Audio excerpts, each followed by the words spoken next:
Hi guys, this is Daniel Thiessen from Radix Performance. I'm here at Kombat Arts today, and I'm going to show you a couple really good foam roller exercises to help relieve muscle soreness and get you back in the gym faster. This is my foam roller. This is called the Grid, and it's a special foam roller, but you can use any foam roller. This one kind of mimics how a hand would press on a muscle to massage it, and you get different grid patterns here. So I really like this one. And this is what we're going to use for our foam rolling today.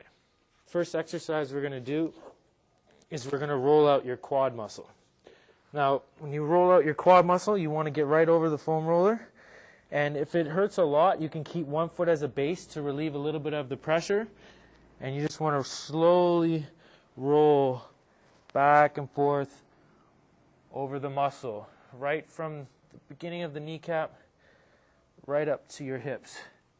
Now, if this becomes too easy, what you want to do is bring your other leg on top of the leg that's being used and roll yourself with your hands. It's going to put more pressure on the muscle.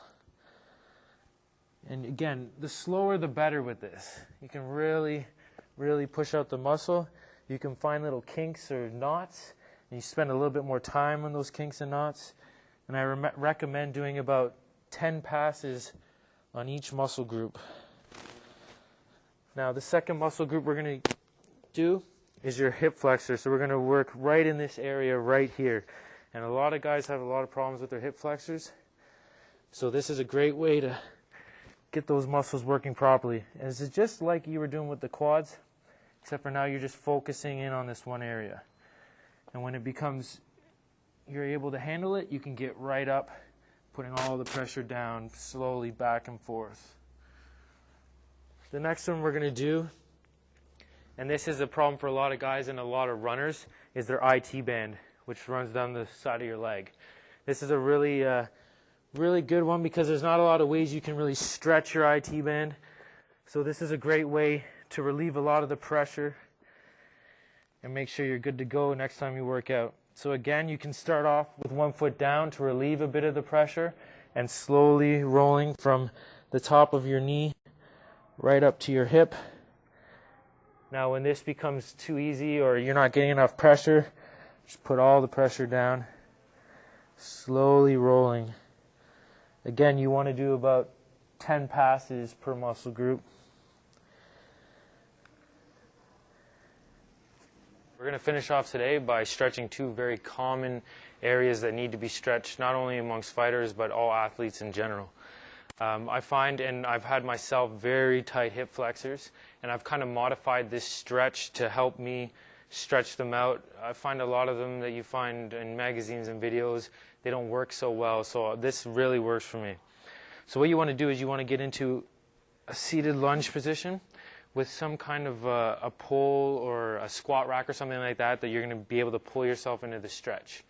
Now what you want to do is make sure that your hips are tilted forward, all right? You don't want your butt to be out, you want your hips tilted forward. Now, you're going to use your beam or squat rack, and you're going to pull yourself into the stretch. You're going to feel right along here in your hip flexors being stretched out. So for 5 seconds, you're going to pull yourself into the stretch. Then you're going to release, and you're going to put pressure in your back foot, pressing down.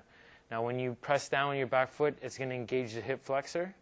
You do that for 5 seconds, and then you pull yourself back into the stretch.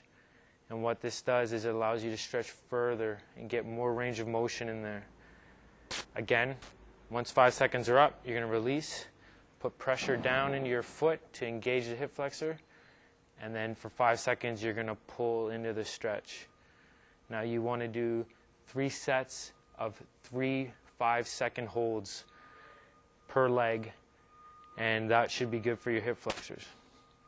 So the second stretch we're going to do today is for your calves and your Achilles. Now these are two common areas that are very tense among boxers and kickboxers. So the more mobile they are and the more of a stretch you can get out of them, the better.